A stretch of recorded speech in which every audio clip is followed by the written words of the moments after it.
Hi, this is Juliet Kenny. I'm one of your assistant principals at Riverbend Middle School, and I'm here to share with you SOL information for this spring 2021. I am also your school testing coordinator, so if you have any questions related to the SOLs, please feel free to reach out to me. My email is juliet.kenny@lcps.org. So the first thing you need to know is that all SOLs have to be given in person at Riverbend. Whether a child is in distance learning or in hybrid instruction, all students will have to come into the building to test this year. There are several different SOLs that students take, and so I'm going to break down each one of them and the impact of taking or refusing each one. So the first one we have is the Science 8 SOL. This is only for our 8th grade students. It covers 3 years worth of science curriculum, so the entire middle school experience wrapped up into one SOL. This does not have any impact on grades, course placement, credits, diplomas, or graduation. So if you were to refuse the Science 8 SOL for your child, it does not impact anything for them. Now we have the Reading SOLs. This is for all students, 6th grade, 7th grade, and 8th grade, and this is through your child's English class.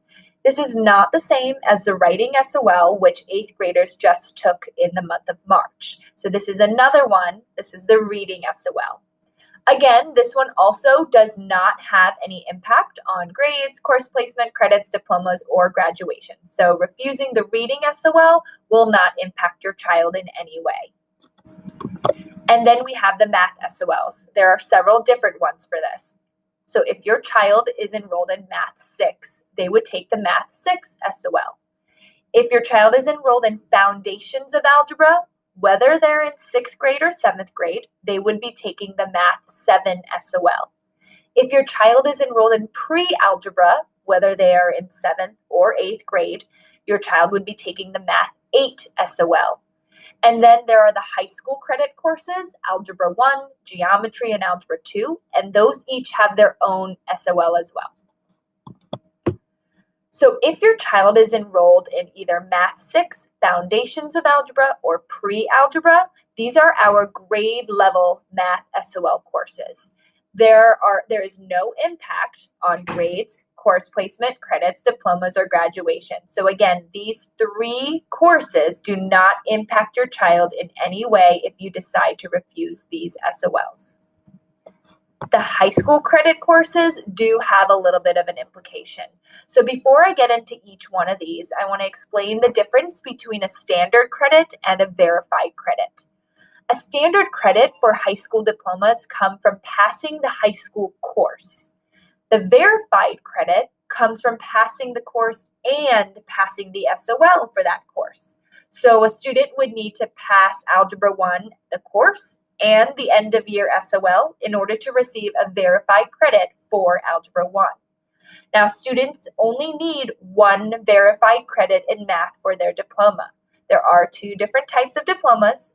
Whether your child is aiming for a standard diploma or an advanced studies diploma, you still only need 1 verified credit. And again, that comes from passing both the course and the SOL. So I'm going to actually start with Geometry and Algebra 2. Current Geometry and Algebra 2 students are in a pretty lucky and unique situation.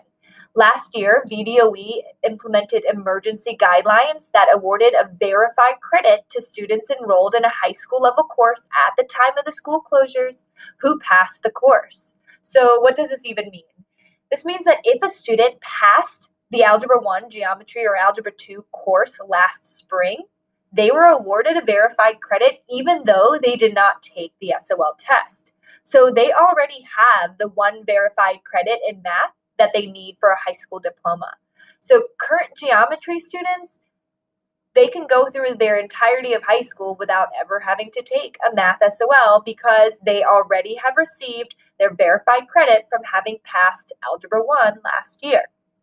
Now, let's say your child took and passed Algebra 1 last year, got the verified credit, but decided to expunge the course and take it again this year.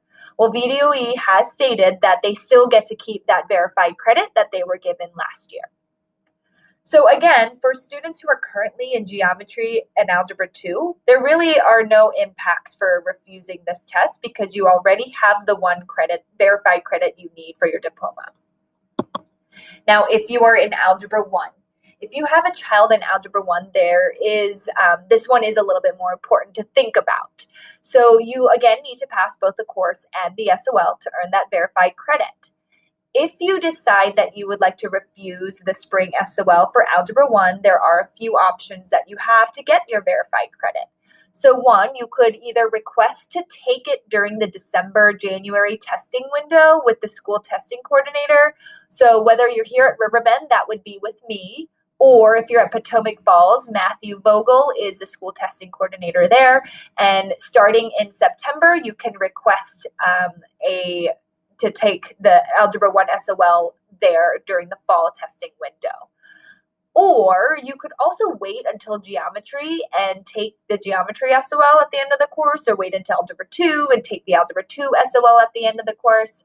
Remember, you really only need to pass one of these high school SOLs to get that one verified credit you need for your diploma. I will say that Algebra 1 tends to be the easier of the three SOLs, so if you are trying to make that decision, just keep that in mind as well. And then there's one more little spin I do want to add on there. A passing score on the SOL is a 400. That is what you would need to get that verified credit. But this year, this is a one-time thing. If a student scores a 350, they would be eligible to receive a verified credit. It would still show up as a failing score.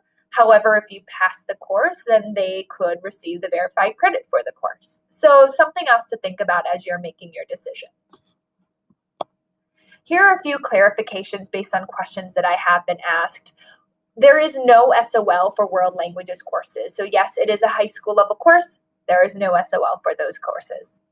Foundations of Algebra and Pre-Algebra are not the same thing as Algebra 1. So those are not high school credit courses. Therefore, they have no negative impact.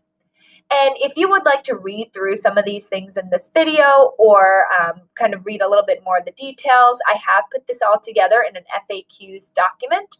It's bit.ly/all caps SOL 2021 FAQ. So you can go to that website to get a little bit more detailed information. So now what? Now that you have this information, what do you need to do? So if you want your child to take the SOLs, you don't have to do anything. There is no action required on your part. Your child will automatically be signed up to take the SOLs in May. If, however, you would like to refuse an SOL for your child, we do have a permission click form that needs to be filled out. So the form can be found on bit.ly/SOL lowercase refusal. It is case sensitive. And this is also the Riverbend specific form. So if you have children in other schools, make sure that you find or you get the permission click form for the other schools. This one is specific to Riverbend. So again, if you have any questions about any of these things that was presented, please feel free to reach out to me. My name is Juliet Kenny. My email is juliet.kenny@lcps.org. Thank you.